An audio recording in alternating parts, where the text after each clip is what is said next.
Treatment হচ্ছে ঠিকঠাক? হ্যাঁ। ওষুধপত্র? তাই? এখন ট্রিটমেন্ট চলছে।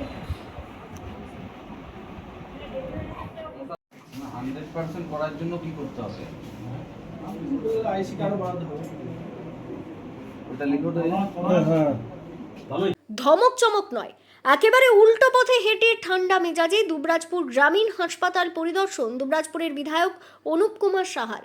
আর তারপরেই জানালেন কিভাবে গুরুত্বপূর্ণ এই গ্রামীণ হাসপাতালটির হাল ফেরাতে তারা প্রস্তুত। দুবরাজপুর গ্রামীণ হাসপাতাল অত্যন্ত গুরুত্বপূর্ণ একটি হাসপাতাল, যেখানে দুবরাজপুর ও তার পার্শ্ববর্তী এলাকার বহু মানুষ চিকিৎসার জন্য ছুটে আসার পাশাপাশি পার্শ্ববর্তী ঝাড়খণ্ড থেকেও অনেকে চিকিৎসার জন্য আসেন। আর এই হাসপাতালকে নিয়ে বিভিন্ন সময় বিভিন্ন অভিযোগ উঠতে দেখা গিয়েছে। আজ মঙ্গলবার হাসপাতাল পরিদর্শন করে খুব তাড়াতাড়ি সেই সকল অভিযোগের অবসান ঘটবে বলেই দাবি করলেন অনুপ কুমার সাহা। এদিন তাকে একেবারে ধীর স্থিরভাবে হাসপাতালের প্রতিটি ওয়ার্ড থেকে শুরু করে অন্যান্য সমস্ত জায়গা পরিদর্শন করতে দেখা যায়। হাসপাতালের কর্মী থেকে শুরু করে সাধারণ মানুষ রোগীদের সঙ্গে কথা বলতে দেখা যায়। আর তাদের সঙ্গে কথা বলে তিনি সমস্ত অভাব অভিযোগ খাতা কলমে নোট করেন। আর পরিদর্শন শেষে তিনি জানান এই হাসপাতালে দালাল রাজ আর চলবে না। 102 অ্যাম্বুলেন্সে সব জায়গায় চললেও এখানে বন্ধ। কেন বন্ধ রয়েছে তা তার জানা। খুব তাড়াতাড়ি সেই সমস্যার সমাধান করে তিনি ফের 102 অ্যাম্বুলেন্স পরিষেবা চালু করবেন। প্রথমত আমরা এই দুবরাজপুর ব্লক প্রাথমিক স্বাস্থ্য কেন্দ্রে আমরা আজকে পরিদর্শনে এসেছিলাম। আমরা যারা রোগী ভর্তি আছে মেল ফিমেল প্রত্যেকটা জায়গাতে গেলাম এবং তাদের সাথে কথা বলেছি। ক্যাম্পাসগুলো পুরোটাই ঘুরলাম, বিভিন্ন ডিপার্টমেন্টে গেছি এবং ডাক্তারদের সাথে কথা বলা, এবং সর্বোপরি এখানকার যিনি আধিকারিক আছেন বিএমও সাহেব, তাকে নিয়ে পুরো পরিদর্শন করে এবং তার সাথে তার অফিসে বসে আমরা প্রত্যেকটা বিষয় এখানকার ক্যাম্পাসকে কেন্দ্র করে যাবতীয় বিষয়ের ওপরে আমাদের চর্চা আলোচনা হয়েছে।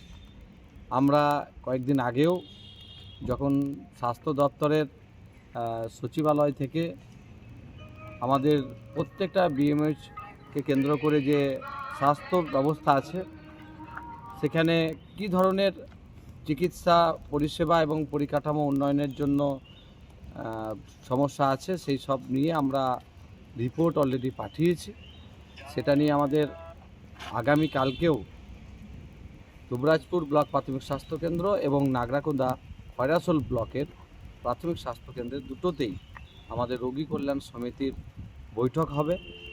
সেখানে প্রত্যেকটা যারা সেই কমিটির মধ্যে থাকবেন তারা উপস্থিত থেকে আমরা দুটো ব্লকেরই অন্তর্গত ব্লক প্রাথমিক স্বাস্থ্যকেন্দ্র, উপস্বাস্থ্যকেন্দ্র, সুলভ চিকিৎসালয়, অ্যাম্বুলেন্স পরিষেবা, আয়ুর্বেদিক পরিষেবা, হোমিওপ্যাথিক পরিষেবা, প্রত্যেকটা পরিষেবা গভর্নমেন্টের যে পরিষেবা আছে সেই পরিষেবাতে আধুনিকীকরণ এবং সর্বোপরি প্রত্যেকটা মানুষ যাতে এখানে চিকিৎসা পেয়ে সুস্থ হয়ে বাড়ি যায় সেই ব্যবস্থা আগামী দিনে ডেভেলপ করার জন্য আমরা আজকে পরিদর্শন করলাম এবং বিভিন্ন বিষয় এখানে আলোচনা হয়েছে। অনেক সমস্যা আছে, সেই সমস্যাগুলোও আমরা লিখিতভাবে নিলাম।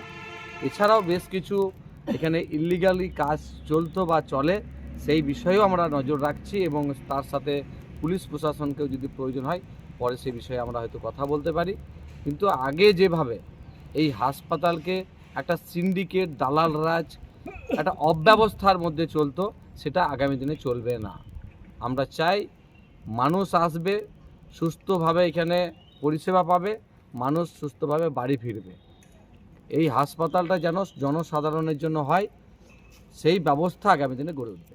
যেভাবে মাতৃযান চলছে সেটার যে চুক্তিপত্র আছে সরকারিভাবে সেটা যেমন প্যারালালি চলবে, 102কেও এখানে চালু করতে হবে। 102টা অন্য জায়গায় চলবে, এখানে কেন চলবে না সেই কারণটা আমরা জানতে পেরেছি।